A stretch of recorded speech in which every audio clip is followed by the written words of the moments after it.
coffee. What up, everybody? Welcome to another episode of Coffee Hour with me here. It is Friday. We can get some applause for Friday. Okay, so got my coffee on hand and ready to get the week ended, but we still have a lot to do today. I'm sure you all do too as well, but thanks for joining me. Let me know in the chat where you're from. And let's see, we already got some. Dan, good morning from Chicago. I have a nephew who now lives in Chicago area, so I get with him. I don't know. Y'all got snow? Too cold and windy. What's up from Atlanta? Argo Electrical, welcome on the East Coast with me. See if we got any of our West Coasters up this early again. What's up, Eric? Welcome. Happy Friday to those out there. So anyway, today's topic, we're going to talk a little bit. We're just going to have a casual conversation today. Remember, you can ask anything you want in the chat, and if I can't answer it, I will tell you to come to paulabernathy.com if it's very detailed and it's not something that's going to take us away from today's topic. But if I can answer it, I'll answer it. And certainly if it's germane to this topic that we're going to talk about in today's coffee hour, feel free to let me know. Edgar, good morning. Welcome. Thanks for joining me.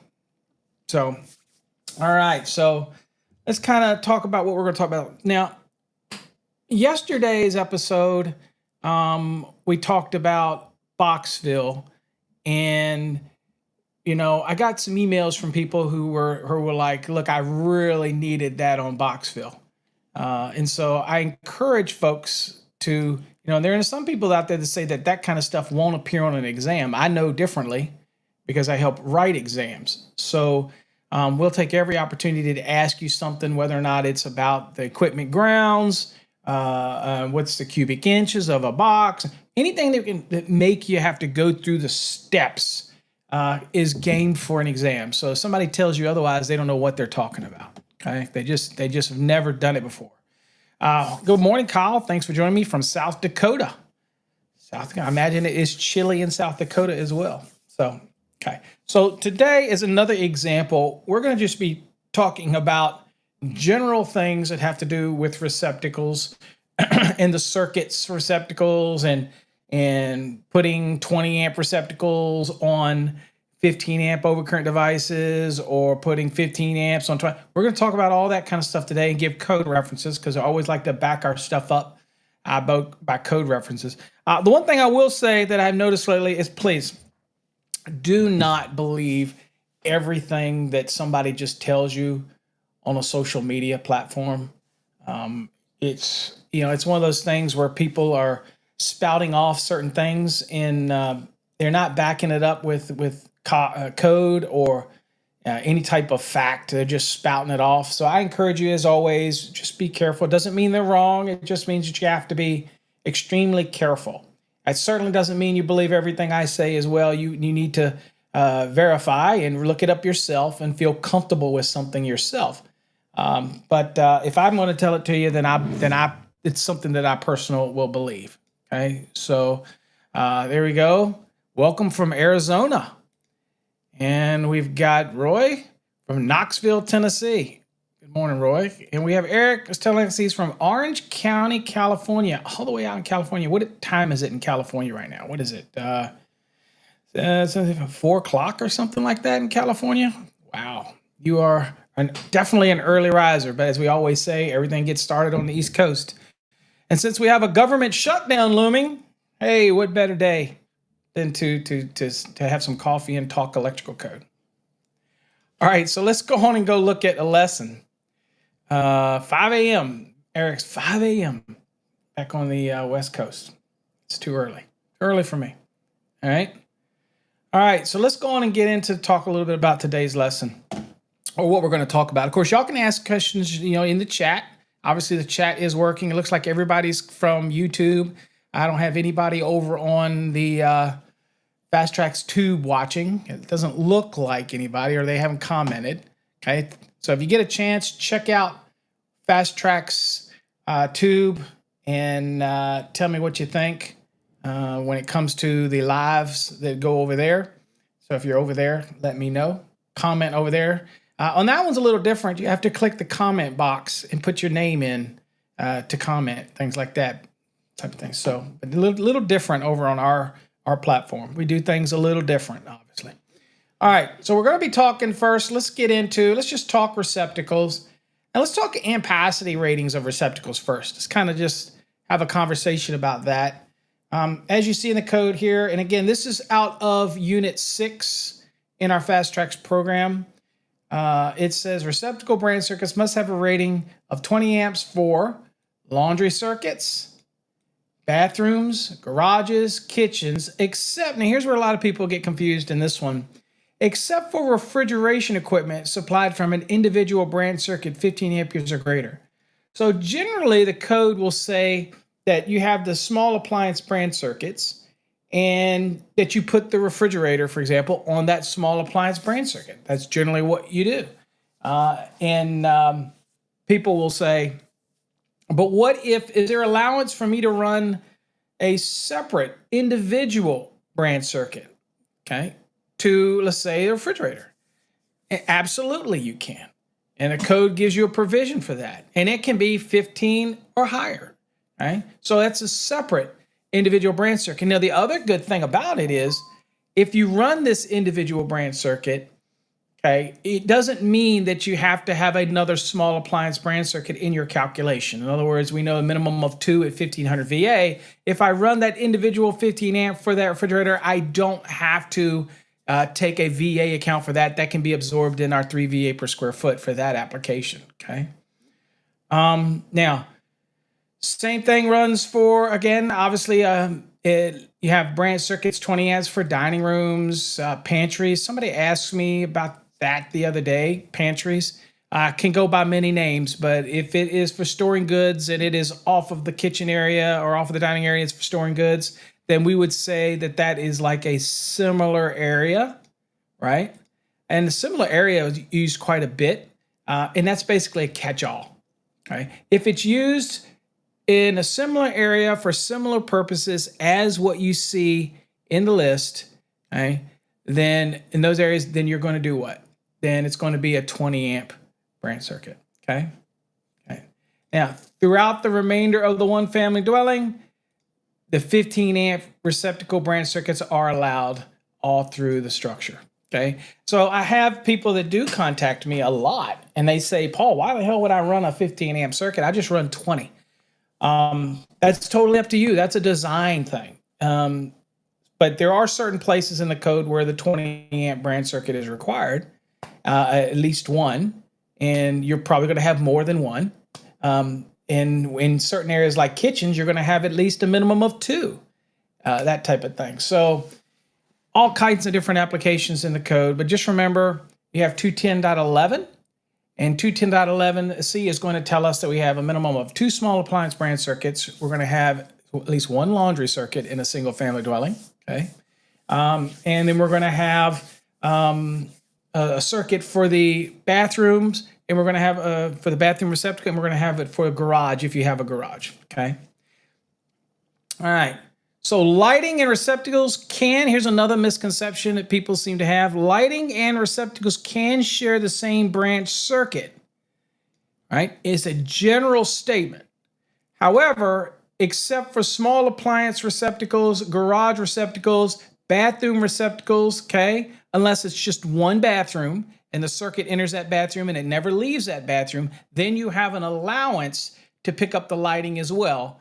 But that's only if you're supplying a single bathroom and you're not leaving that bathroom to take that circuit onto another bathroom, for example. Okay, so then you could have the lighting and the receptacles on it. But generally wise, all we're going to have on the lighting and receptacles have to be on separate circuits, except in small appliance applications, garage applications, and bathrooms have separate circuits. Everywhere else in the dwelling, bedrooms, living rooms, we switch receptacles all the time in lieu of a lighting outlet. So, I mean, obviously they can be on the same circuit. Now, some people design it so they just put their lighting on one and the receptacles on the other. That's just the way they design it. That's okay too, if that's how you want to design it. The only caveat that I tell people that they obviously have to be aware of is the number of spaces that you have in your electrical panel. You start loading it up, and the next thing you know, you're going to have no spaces, right? So things to just be aware of, okay? Let's see here. So let's look a little bit at some of our illustrations and kind of hammer home some things that really, at this point, you just commit to memory, right? So look at A. For the A, first call out we have is A. So it says receptacle installed on a 15 amp circuit must have an ampacity rating of 15 amperes. Okay, so that's in 210.21B3. Okay, and we can go look at that, as you should if you're looking at, you're in your Fast Tracks program, you happen to be in the program, and you see these chevrons. Dude, by all means, the whole purpose is for you to go in and out of the code book, back into the course, into the code book. That's the purpose. Okay, in case anybody's ever wondered what the purpose is of the chevrons. It's not just to give you code reference. It's the hope that you will blow the dust off of your NEC and go look it up. That's the hope. Okay. So here's a 15 amp device. This is a 15 amp device. This happens to be a circuit breaker. This happens to be a receptacle device. Okay. 15 amps. Now, where do we see that in the code again? We can go to the code. And just because it made a reference, and we'll do this just for like I say, craps and giggles, to make sure that we follow all of this and that we're following it up as we should. And so that is B3. So let me go on and share this. So here's B3, and I'll just see if it blows up. So here, yeah. So here's your little table. All right. So notice this says circuits serving more than one receptacle or receptacle outlet. Okay, so a duplex receptacle, by the way, is two receptacles, right? In case folks didn't know that, because you can have a simplex, which is a receptacle, right? And then you can have a duplex, which is two receptacles. So anywhere in the code that you happen to see something that says two or more receptacles, there are a lot of people that immediately gravitate towards thinking you have to have two duplexes for that rule to kick in. No, it's a duplex is two receptacles. Just so happens that they're both mounted on a single yoke, okay, or strap. But that's another thing that people tend to get confused with, okay? So in this case right here, since that picture we were looking at was a duplex, right? It is a 15 amp. And as you can see here, the receptacles rating is 15 amp, okay? And we'll obviously come back to this here in a second, okay? So that's what you see right here, okay? That's the layout. Perfect right there. Breaker, duplex. The next one is B. A 20 amp duplex receptacle shall not be installed on a 15 amp circuit, all right? So this is a 20 amp, and it's installed on a 15 amp overcurrent protective device. So if we go back to look at the code, here's what we're looking at right here. 15 or 20 amp can be on a 20 amp branch circuit, okay? But this 20 cannot be on a 15, right there in the code. And then a lot of people will question this, right? They'll say, what's the reasoning? What's the reasoning for this, right? Well, the reasoning is that it gives us the impression that, for example, we know that the devices themselves, typically a 15 and 20 amp receptacle, the internal guts are exactly the same. So through their testing, we know that a 15 or 20 amp device, okay, can handle 20 amps, right? But what we don't want to do is have a 20 amp device, okay, and have the potential for 20 amps of load to be placed on it onto a device that's only rated for 15 amps. You'll have it constantly being overloaded, reduces the life expectancy of it, okay? And so evaluation and with the code, so some people will question the code, and I tell people is that I have really, after 39 years of this, I do always question things, and I encourage you to question things. Always important to learn new things. But at some point, once it makes it into the National Electrical Code, we have to trust it. Whether we like it or not, we have to trust it. And we have to do it whether we like it or not, right? And Eliza, thanks for joining us out in Texas.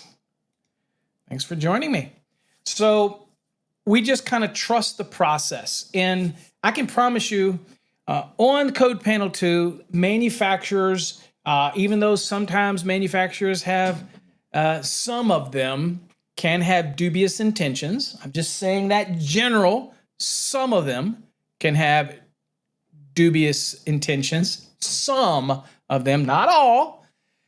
In this case, no manufacturer wants to have a product that's out there that get used in a manner that could cause them more grief. And so you can rest assured that this has been reviewed by the manufacturers and their standards for their devices.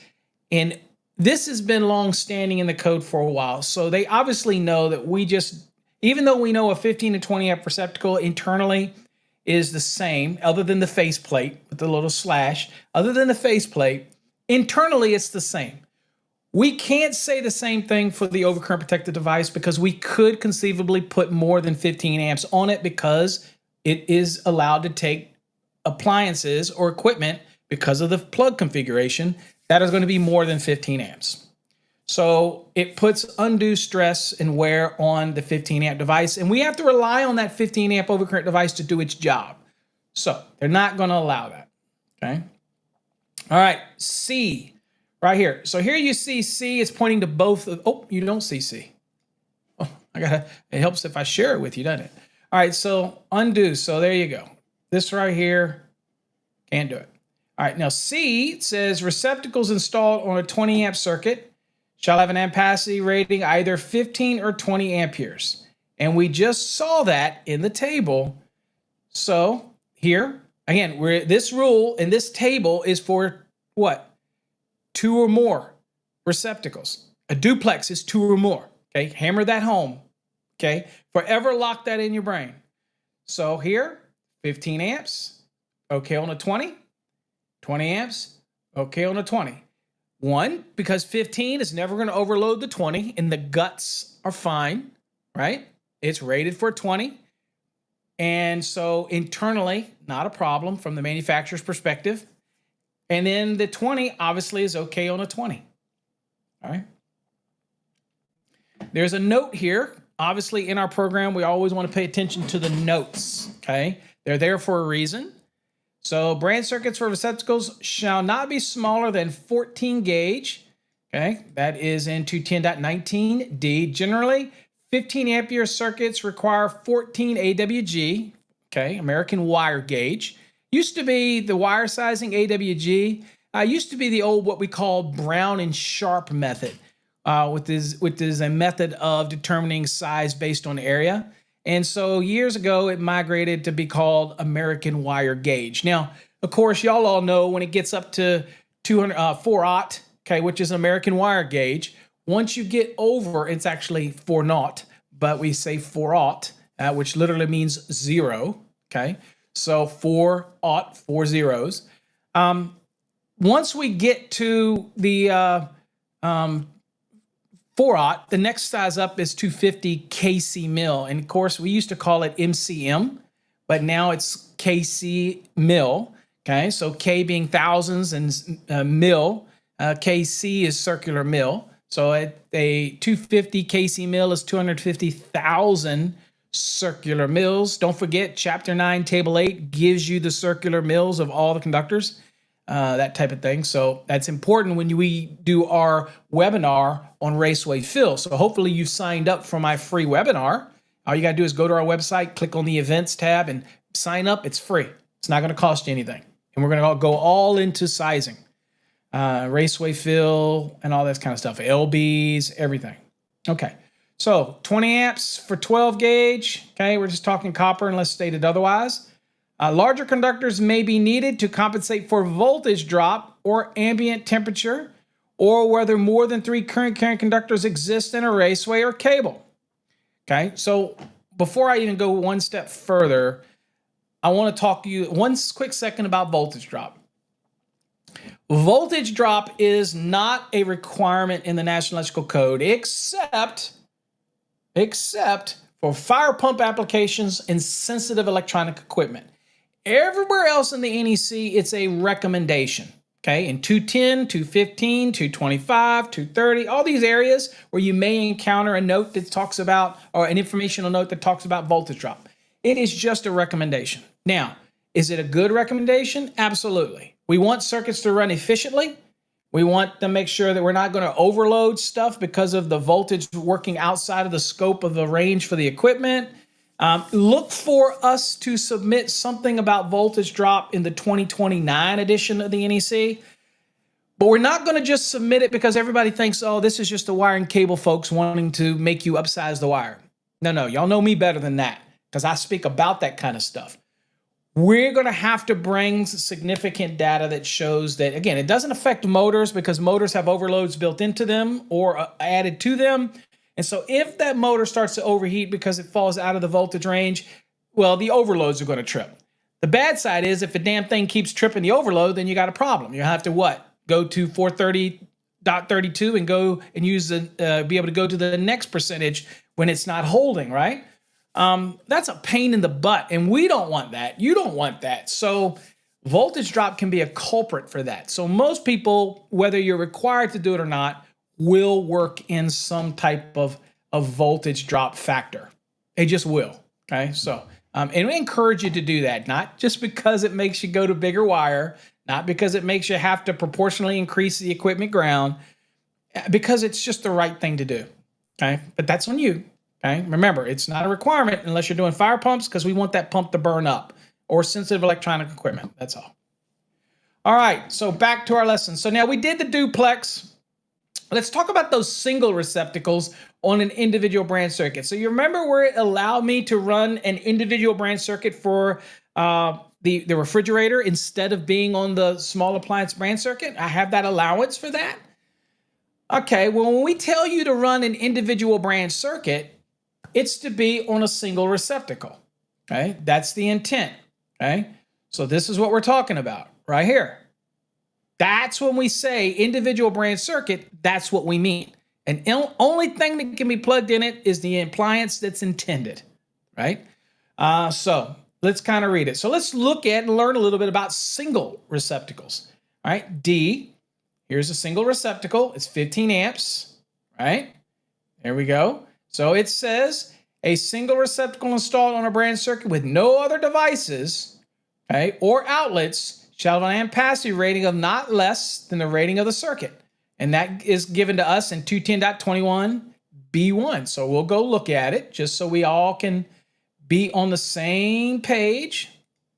I always love going to the code. By the way, if you do ask what code we're using, we're in the 2023, but this is Link. So Link is a must for anybody. It's the best $120 or whatever that you can invest if you care about the code and getting things done right. On your pocket, the same account works on your computer. I mean, dude, Link is the way to go. I was skeptical at first, but now it's the only way to do it. I love Link. Okay, it's about the only thing. I'm not going to say that. I'll get in trouble if I say what I was going to say. All right, so 210.21b, single receptacle on an individual branch circuit. Okay. A single receptacle installed on an individual branch circuit shall have an ampacity rating not less than that of the branch circuit. Okay. All right. So, and we do have some exception down here again for cord and plug connected welder applications, that type of thing, or receptacles that are installed again for motors and 430. Not germane to our topic, but just we'll be aware that they are there. All right. So in our case, if we go back to the lesson, this is why it's 15 amps. This is why it's on a 15 amp receptacle, okay? All right, E, installing 2 or more 20 ampere receptacles or outlets on a 15 amp circuit is not permitted, okay? But this requirement does not apply to a single receptacle. Note, while there is no provision that prohibits installing a 20 amp single receptacle on a 15 amp circuit, there is a provision that does prohibit the load from exceeding the branch circuit's rating. Okay, so let's look at what it's talking about with E, right here. So this E, this is a 20 on a 15. Remember, that prohibiting rule was for 2 or more. There really isn't a prohibiting rule for a single receptacle, but you still have to worry about the load, okay? So again, there's other rules that have to be in place about not exceeding the load. And again, it's a 15 amp overcurrent protected device, okay? So we have to be aware of those things as well. Let's see, what is Dan? Dan's hollering out, says link is awesome, but I'm worried that it will slow me down when I'm taking tests with a book. No, but you should never use link to prepare for an exam. I'm talking about once you're in the field. So you got to have the book. So like I said, if you're an electrician in the field, it's a must-have. If you're studying for an electrical exam, you don't want to use link at all, okay? I use it because I'm doing lessons, but you should be using the National Electrical Code. That's why it's so important that I tell people when you see the code references that you stop and go to your code book. So yeah, great point, Dan. You don't want to use link. Link is really once you get that license, you're out in the field, you want to make sure you're doing things right. It's so nice to have it convenient to make sure you're doing it right. Obviously, it wouldn't do you very good to use it on an exam because they won't let you use it on an exam, and 2, you're right, it's not going to help you learn to maneuver the NEC, that type of thing. So that's why I say always use these code references, okay, and always go to the physical copy of your NEC for that, okay? All right, so let's look at F. So F right here, check this out. So this is a single, so I can't have a 15 on a 20, right? All right, remember what we could do with the duplex? All right, well, F says a 15 ampere single receptacle shall not be installed on a 20 amp branch circuit. What the general rule was, well, you remember earlier when we talked about it, a single receptacle, the branch circuit, shall have an ampacity rating not less than the rating of the circuit, okay? So this is 20 amp circuit, and this is a 15 amp, so the single rules are different. The single rule says, oh, wait a minute. I can't have a device, single receptacle, that is less than the rating of the circuit. Okay, so this would be wrong.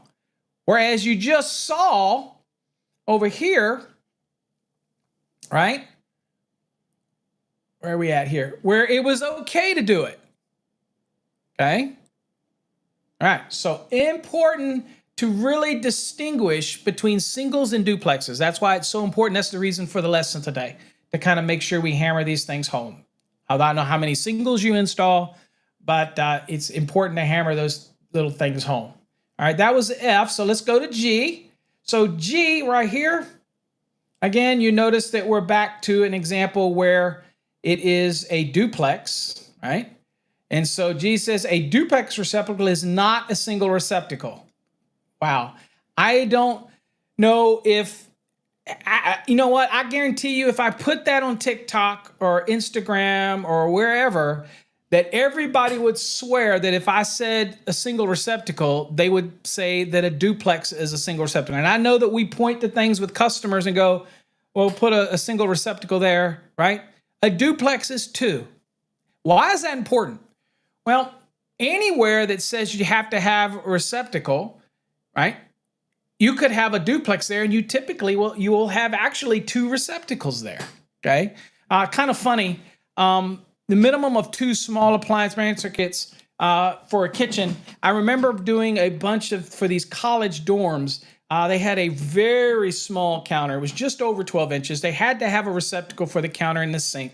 And the code required to have a minimum of 2 small appliance branch circuits. It was so small. They really, I don't know how that, but I remember when I was in school, it was, it wasn't as cramped, at least in my scenario. But these were, you could like wire maybe 30 of these damn things in a day. It was really small. And in the kitchen area, but it wasn't an efficiency. You had a separate kitchen area. The counter, so what we had to do is we had to get the minimum of 2 small appliance branch circuits. We took a duplex receptacle, broke the tabs, and we have 2 separate circuits on that one device. Perfectly okay. Okay, and did everything we needed to do that. And that was the only way that we could get 2 separate circuits there. And in our case, we did run 2 separate circuits. Okay, we didn't use a multi-wire branch circuit. We did 2 separate circuits in that day. But that was 2 different receptacles. And it was also 2 different circuits. And that's really, rather than put a 2 gang there and put 2 separate duplexes to do it, which we could have, it is, back in the day, it was bare costs, bare minimums. And that's all they wanted, just to meet the code. That's all the university was willing to pay for. So we're like, okay, we'll put a single in there. It's very small, and break the tabs on a receptacle and get at it. So that's just an example. That was 2 receptacles that met the rule. All right. And of course, since this is a duplex right here, then same thing as we read before, 210.21b3 is going to allow us to be able to do that. Okay. All right. So receptacle placement, I'm going to skip the dormitory, right? And we're just going to get into talk about some general receptacle spacing. And y'all all are hopefully more than aware of this type of stuff, but just we want to knock it out really quickly. Wall spaces determine the minimum number of receptacles in a given dwelling. Okay, it's how much wall space that you have is determined how you're going to lay things out. Now, laying it out, you can put them where you want, obviously, but the preference is going to be so that it looks nice and uniform, but you still have minimum code you have to meet. So receptacle outlets shall be installed in kitchens, family rooms, dining rooms, living rooms, parlors, libraries, dens, sunrooms, bedrooms, recreation rooms, or similar rooms or areas to those we just talked about in accordance with the provisions of 210.52a. All right, so A, here's our layout. Here's the opening in the floor line. We measure 6 feet, put a receptacle. I can go all the way up to 12 feet to put another one. Do I have to do that? No, I can put it back here at 8 feet, 9 feet, whatever lays my room out, but that's the maximum length I can go to.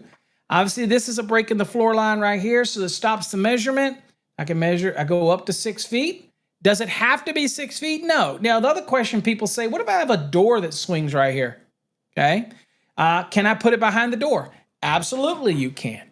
Right? Swing doesn't matter on that scenario, but I typically always try to go out far, either to the 6 feet or just past the door, so that somebody could plug something in and the door could be totally open like that and not have to have any issue of the cord, whatever, wrapping around or something like that. So that's just my design. So I would always look at those type of things as an electrician, thinking about how the door layout should be. Okay. Same thing over here, 6 feet. And you notice this says 6 feet, but that's probably not 6 feet. But you can go to a maximum of 6 feet. Okay. Both of these doors swing, so they are a break in the floor line. The reason I say that is if this had been let's say a sliding door, and one side or one panel is actually fixed, then the measurement, the 6 feet measurement, comes from where the fixed panel starts, and you measure 6 feet. It'll be out here. Now, this brings us to an interesting question that people always ask about receptacle placement. What if I have a glass pane, or it's a sliding door is a massive one, and the fixed panel is more than 6 feet wide, and I'm measuring from the beginning of the fixed panel where the sliding part stops, and I'm measuring it, and I'm still under the glass. What do I do? Well, the code allows you to put the receptacle in the floor as long as it's not more than 18 inches away from the wall, and that will meet the spacing rule. That is so critical, and I just got a call from a guy the other day asking if there's any way around that, because it was on slab, and he didn't put the receptacle in the floor on slab, and there was a wall that was full of glass. And his question to me was, is there a way around this? Is there a code exception or something that I can get away with not putting that there? And I said, really, based on what I saw, there is no. You're going to have to come in and get something in the floor. Right now, you could. I mean, it looks like crap, but I remember back in the day, in order to do certain things, I mean, we would run EMT around the floor and put the boxes if you have to. But if it's new construction, nobody wants that crap. So my advice to him, I said, yep, you're just going to have to get in there and chisel it up. And basically all you would do in his case is, if that was the case, to say this was glass right here, this was glass right here, then he would chisel from the last receptacle, he would chisel over and then put in a box right here. And then he would transition from non-metallic sheath cable right here. He would have to transition over. He could put in a raceway or whatever he needs to do and transition and do the splicing right here in this junction box. Okay. That's the only real option that I can see is for him to do that. Nobody wants to pay for any surface work and have things sit on the surface. That just would look terrible. Okay. All right. Anyway, so a lot of times on exams, I get a question, and I have one on on our competency review that talks about the maximum distance between receptacles. And a lot of people answer with 6 feet, and that's not the answer. The code says at no point along the wall line can be more than 6 feet from a receptacle, right? So on an exam, if you're asked a question, it's just a wordplay question, right? Is that if this receptacle is right here in the middle of this wall, then it would be within 6 feet. If you put a lamp here, then the cord could reach this one within 6 feet, or it could reach this within 6 feet. So that's the whole purpose, is to make sure that nowhere on the wall you're more than 6 feet from a receptacle. And thus, that's how we came up with the 6 and 12 foot, because no matter where you put it on this wall, you're going to be within 6 feet of a receptacle. So that's what it means when we say the 6 foot, 12 foot rule, a slang that we use, because you have to be within 6 feet of an opening, and then the maximum distance you can go between receptacles would be 12 feet, because if you touch the wall right in the middle, you're still going to be within 6 feet of receptacle, and that's what meets the intent of the National Electrical Code. These general receptacles can be 15 or 20 amp. So if you want to do your living room in a 20 amp branch circuit and you feel that's right for you, you go for it. I personally, people ask me all the time, would I wire a dwelling, the living rooms, the bedrooms in 14 gauge for 15 amps? Absolutely. Every day of the week I would. And anybody that says that's hack work doesn't understand that it's compliant, it's code. Well, I always go above the code. That is your choice. That's between you and your customer. That's a personal preference. You do you, boo, and let the other electrician do them. That doesn't mean you're a hack. That just means that you understand the NEC. And you got to realize that the really only benefit you get with going over with a 20 over 15 is a little more capacity. To put a few more receptacles or more lighting on that circuit. But if you do everything properly and you lay everything out and you know the number of devices that are comfortable for you and you know the loads in question, then there's absolutely nothing wrong with doing 15 amp circuits and protect them with 15 amp overcurrent device. I don't have any problem with that. Let's see here. Dwelling unit receptacles outlets, general provisions specified in 21052 apply to any part of a basement containing habitable rooms such as dens, recreation rooms, etc. Okay, so you could have an unfinished basement that you go down into, right? Which doesn't, in that case, you're looking at it and you go, okay, it's unfinished basement. Then I have a room that is finished off. Okay. Then the rules will apply to that den that will have to meet the spacing, or that recreation room will have to meet the spacing, okay? That type of thing. Caution. All right, here's some caution about you guys when you're laying this stuff out. Number one, a receptacle required by 210.52A through I shall be in addition to any receptacle that. So in other words, if you have a luminaire or appliance that's in that space that actually has a built-in receptacle, doesn't matter. You still got to meet your spacing. You still got to put the receptacle in, okay? So even though you've got a luminaire right there that has a built-in receptacle or something, now still has to meet the spacing requirements. So next, controlled by listed wall-mounted control devices a la switch, okay? In accordance with 210.70A1, exception number 1. Okay, so what this is saying is in the exception in 210.70A1, in certain areas where you have a lighting outlet, you can switch the receptacle. Okay, but what this is saying, and everybody asks me this all the time, if I'm switching a duplex, 2 receptacles, and I'm switching the top one, you still have to have the one on the bottom that's not switched in order to meet the spacing rule. You can't switch the entire receptacle. And that's what it's basically saying here. Because otherwise you wouldn't meet the 6 foot, 12 foot rule, because the one that you go from 6 feet and then the next one you go to 12 feet, let's say, if you switch that whole thing, then you're not meeting the 6 foot, 12 foot rule. You're not meeting the requirements for spacing because you switched the whole freaking thing. So, but if you switch half of it, you can meet the lighting outlet requirement by switching a receptacle in the room. That's your choice. And you still have a receptacle, remember? Receptacle spaced properly. So that's the whole reason you don't switch, okay? People ask that all the time. That's the reason you don't switch the whole duplex, okay? And see, A is joining us from Chicago. Welcome. Thanks for joining me. And Dan says, can you explain how many outlets can be on a 15 or 20 amp circuit breaker?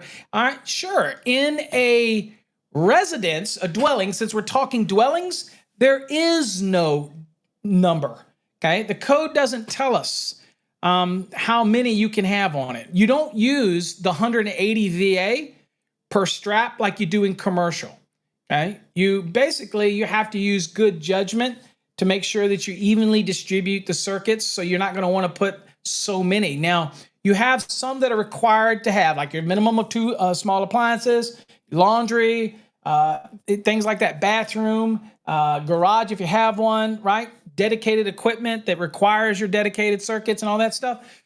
But when it comes to 15 or 20 amps general use, we have to use common sense. So some people use the rule of thumb. They'll say, well, I don't put more than 12 or I don't put more than 14. Now, if you want, you can use the concept of 180 VA to do this, right? And so if I did that and say, okay, I want to use this concept of how I do it, then you're like, okay, so if I do 120 volts and I use a 15 amp, that gives me 1,800 watts. So that would be a 20 amp, 15 amp, 15 times 120. Oops, 15 times 120. Okay, so that's 1,800. I could take that 1,800 and divide it by 180, and that tells me 10. So that's what people use, something like that as a golden rule.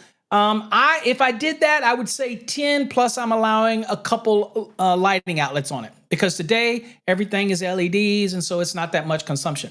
But as far as the code's concerned, you don't use the 180. That's for commercial applications. And so there really isn't any rule. You kind of got to use common sense in your layout, and you're not just going to loop everything, because you do know that you run the risk of overloading a circuit. And the last thing we want as an electrician, there's 2 nightmares, okay? There's 2 nightmares in the electrician's world, from my perspective. One is putting too many things on one circuit, and it's already sheetrocked, everything's done, and shit starts tripping. That's my nightmare, okay? So we're very careful about that. And we realize that, let's be honest, the receptacle loads, depending on where they're at, some will get used a lot more than others. So I don't worry so much in bedrooms, dining rooms. I'm not worried as much, right? The other nightmare for our electricians, and I know you can relate, and I know Steven 120 can relate, is when you forget to pull a home run to a circuit, or you looping stuff around and you forget to loop to something. And so when you go to the final, you've got receptacles that are dead and you can't find it. Knock on wood, never happened to me. But I got plenty of calls from people that it's happened, and it can happen, especially if you're doing a really big home. I was always paranoid about it because I used to do big multi-million-dollar homes, a lot of circuits, and I would swear, I was like, Jesus, if I'd never be able to find it, that type of thing. And so you'd have to end up backfeeding it some way and, doing the magic we do as electricians. But boy, those are your nightmares, putting too many devices and overloading something after the work's been done, and you get called back, and forgetting to do home runs, or making sure that you adequately loop your circuits, and so you don't have some dead receptacles or dead lighting. Biggest nightmares. I guess the third biggest nightmare as a contractor is a sheet rocker covering your crap up. And luckily that happens, not luckily it happens, but it happens. But luckily, using a level, it'll bow out a little bit, or where you put things and you can kind of tell. But my brother just did a house, and I think there was as many as 10 receptacles that got covered. That's unacceptable, sheet rockers. Okay, but they're in there just zip, zip, zip, zip, zip, zip, trying to get done really quickly. But those are some nightmare scenarios that we run into. Okay, all right. Hopefully, Dan, that explained that. All right, so what else? Okay, so that's what we were talking about with this. In case you had, this is the rule when somebody asks, where in the code does it say that I can switch a receptacle, but I got to leave half hot to meet the spacing? That's the one right there. Okay. Next, located within cabinets or cupboards. Now, that does not mean that you cannot have a receptacle in a cabinet or cupboard. It just means that it does not count for the spacing requirement, right? So you could have a cabinet that has a receptacle in it or a cupboard that has one built into it, but that is not going to meet your spacing rules that you have, okay?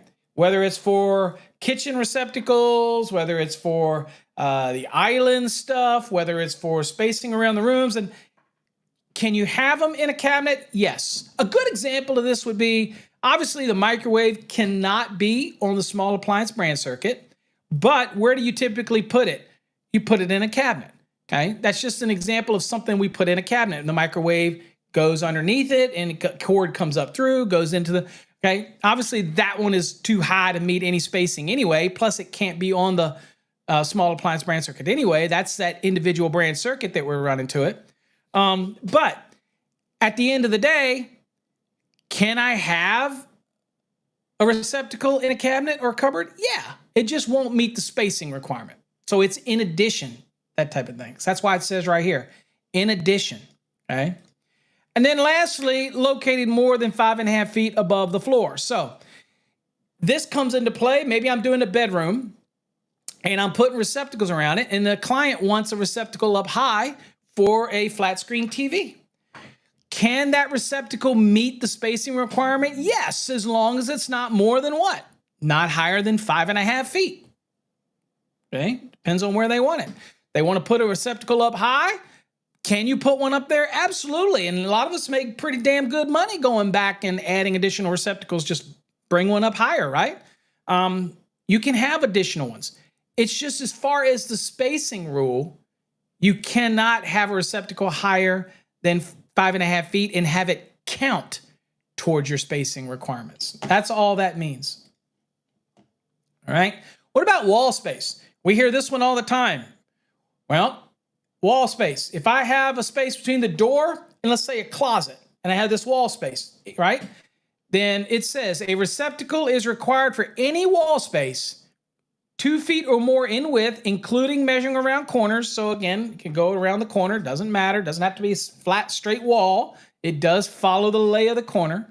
Again, unbroken along the floor line by a doorway or similar openings, such as fireplaces or stationary appliances, and fixed cabinets. Okay, so cabinet is there that does not have a countertop or a work surface on it, because if it has a work surface on it, then you're still going to have to meet the spacing requirements because somebody's going to plug something in there. Okay, but if it's a fixed cabinet, not something you just push over there, but it's a fixed cabinet or built-in cabinets that breaks the wall line, then that space is just like an opening. So your spacing count starts on either side of the cabinet. But if it's a cabinet that has a work surface there, then guess what? You're going to have to meet your spacing requirement regardless, okay? But now, as far as the wall space, any wall space, so this one right here in the example is 23 inches. Say over here, there's a door to the bedroom, and right here is a closet. All right. FYI, be careful when you're measuring because you do have to worry about things like the trim and when they frame it out. And so as an electrician, they're probably going to measure this when the inspector comes and he's looking at it. It's probably from the framed opening to framed opening, right? Okay.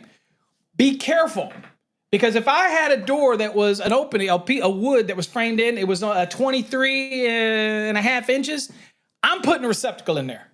Somebody'd say, well, no, that opening's only... So on the rough end, the guy might look at it and say, hey, that's fine. It's only 23.5 inches. When this guy comes back for the final, and maybe he's not your guy, okay? A guy that you understood during the rough end, you have some new guy come in on the final, throw his ruler down and see that from door opening to door opening because of the trim and how it's framed out, he now says, oh, I consider this 24 inches. Then you got to have a receptacle in there. Just be safe than sorry is all I'm saying. Unless it's definitely obvious It just to avoid. Now, you can argue with him that the wall is the space between the molding. If you want that argument, have that argument. But can be different on a rough end than what comes at the final. I'm just saying. Ask me how I know, because I get these calls from people all the time. Okay. All right. And again, maximum distance. Again, we see this on exams all the time, and I see this on mine. Here's your distances. Okay. This is 12. Hold on. Forgot to share it. I keep forgetting to do that, folks. So make sure I didn't forget anything. Okay. So right here, this would be required for receptacle because it is at least 24 inches. And again, just be careful of the difference between a rough end and a final. Just make sure you don't get trapped in that. If in doubt, lay it out. All right, so here we see the maximum distance, 12 feet here. And the concept is because if I put something in the middle, I am going to be within 6 feet of a receptacle. So that's how we come up with the 6 foot, 12 foot rule. Okay, see how that lays out? All right, so the maximum distance, okay, from any receptacle in the floor line is from any point where I touch it, the maximum distance is 6 feet. So the maximum overall distance between receptacles is 12 feet, okay, from here to here. All right, so be careful how they ask a question if you're on an exam, because the maximum distance to, let's say, a lamp would be 6 feet, but the maximum distance between receptacles is 12 feet. Okay, just be careful. Never know. And again, here's your measurement around corners. Okay, not to exceed 12 feet between receptacles, so that if I put something right here, I can reach this receptacle or I could reach this receptacle. Here's that fixed panel. We're talking about it, the spacing. This is that sliding door. If this is the fixed portion, your actual measurement starts from the edge of the fixed portion. And you put your receptacle within 6 feet. If this glass happened to be all the way out here, then you would have to put one in the floor. There is no way around it. There's no exception to the rule. Okay? So be careful. Make sure you ask those questions. You may see a big, massive opening in some of these big houses. I had a house that I did that was a 3-pane slider. Okay, so 1 pane slid, the second, well, it's 2-pane slider, but 1 pane slid, then you had the fixed pane, okay? And then you had another pane that slid. The middle one was fixed, right? So the end one slid in on it. Kind of made like a middle pane. That middle pane was wider than 2 feet. So it required a receptacle there. There was no way around it. There was no exception to this rule, okay? It was a 2-foot wall space because it was fixed. Weird panel. But I wouldn't have known that without asking, because I just thought it was a big-ass sliding door and, you know, this type of thing. But no, there was a fixed panel in the middle and the 2 sides slid. Okay, weirdest thing I've ever seen. But if I didn't ask, my luck, I'd have been screwed. And the one that gets screwed is the electrician, always on that kind of stuff, right? All right, so again, this is where my measurement, this is where, oops, let's go to lesson. This is where my measurement would start from, right here, there. And this is a sliding portion, so I'm gonna start from right here. Does it have to be 6 feet away? Absolutely not. It can be 1 foot away, 2 foot away, 3 foot, it doesn't matter. Just can't be more than 6. Oh, what about fixed room dividers? Now, this is a question that comes up a lot. So look at this room. So this right here actually is a railing. It's dividing 2 separate rooms. So this is a constructed wall, folks. It's actually built and it's going to be framed up. Or this is going to be built as a rail and it's permanent, okay? Well, it counts as wall space. So A right here, you see A going to it. It says the space afforded by a fixed room divider, such as railings or a freestanding bar type counter, shall be counted as wall space. So if I have let's say a bar type counter and it's literally dividing the rooms, and that's something that you'll have to determine. You'll have to look at the layout. If it's dividing 2 room spaces that are defined spaces, then it could be argued that it is a fixed room divider. And of course, then it becomes a wall space, okay? Now, the one question people ask is, what about in the kitchen? I have an island, and I have an island in the middle. Well, there's receptacle requirements for the island, right? And so would the face of an island be considered a room divider? And I would argue that if it's in the middle of a kitchen, it would not. It's part of the kitchen space, okay? It's just an island. However, if it happens to be dividing the living room and the kitchen, like maybe a peninsular comes out and it is a fixed bar type counter and it's dividing two defined spaces, then I would argue that it is a room divider and that it would count as wall space. Now, would people use it because it has an overhang possibly? Whether somebody uses it or not is irrelevant, okay? Now, the only way that I could even bring an argument to somebody is that if it's a set of cabinets that are placed there and it's not an actual wall that's constructed and you move cabinets against it, right?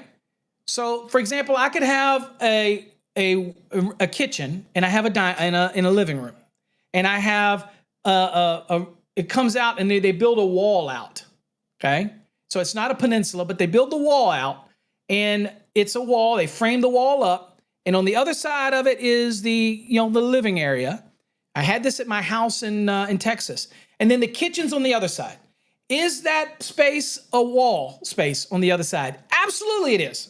Even though they pushed cabinets up against it to put a countertop, is that on the other side of it, is that a wall? Absolutely, because they constructed that wall of framing members. They made an actual half wall and they simply pushed the cabinets to it.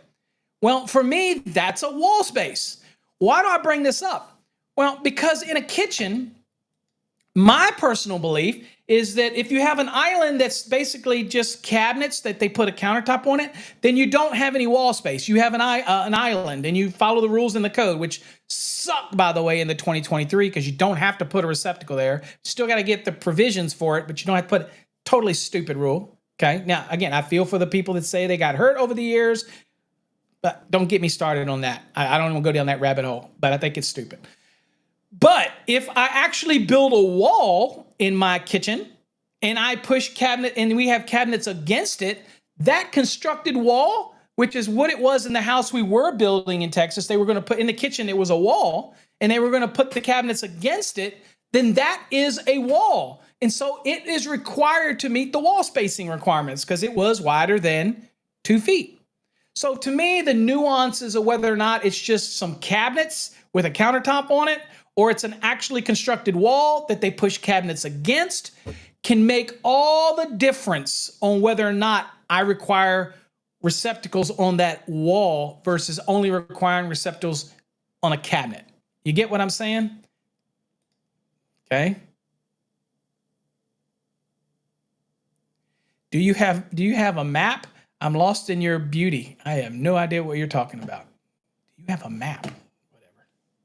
Okay, so I'm just talking concepts just recently, okay? So no idea what you're talking about. All right, and you can't be in love with this. So, all right, let's go on a little bit. I know I'm over my time, so trust me, I will end here shortly.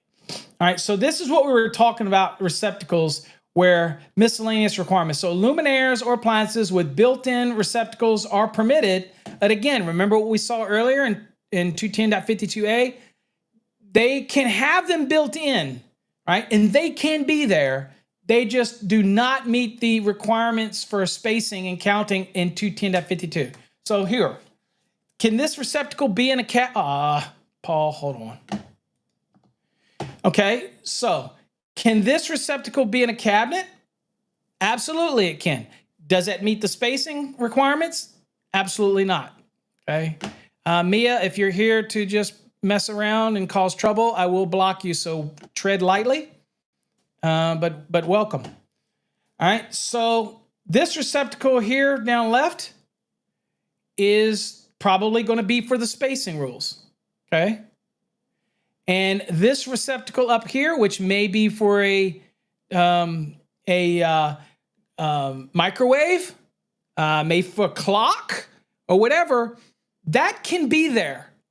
You can have them. And what do we do all the time? We put them up above the cabinets for lighting up there and all. We can have them. They just can't meet the spacing. So, but nothing says we can't have additional stuff in there. Okay.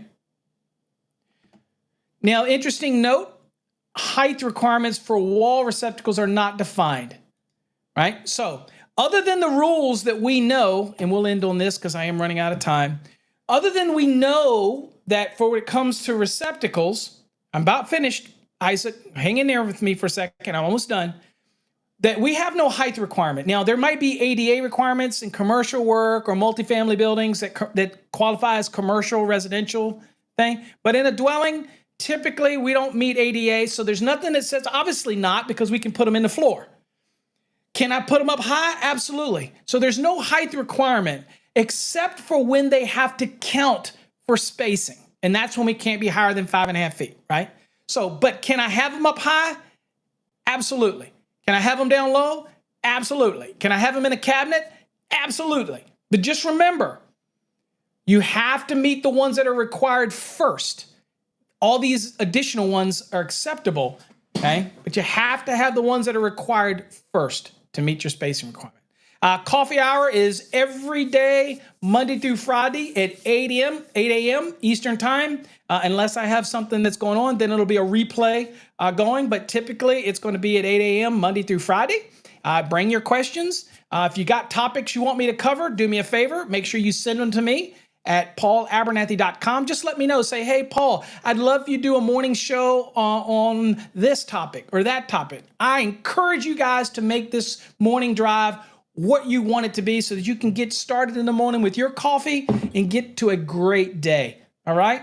All right, folks, I appreciate you. Again, it was very basic topics today. Very basic, okay? But make sure this, all right. So let me real quick make sure I block this person so they never can come back. So, okay, I got them blocked so they never can come back again. Okay, so there you go. That's the consequences that you have for playing around on my stream. Till next time, folks, stay safe. God bless. Have a great weekend and be safe. Don't get hurt at the last minute. The weekend's here. For you that are doing side hustles, be careful out there. We'll see you next Monday. Till next time, stay safe. God bless.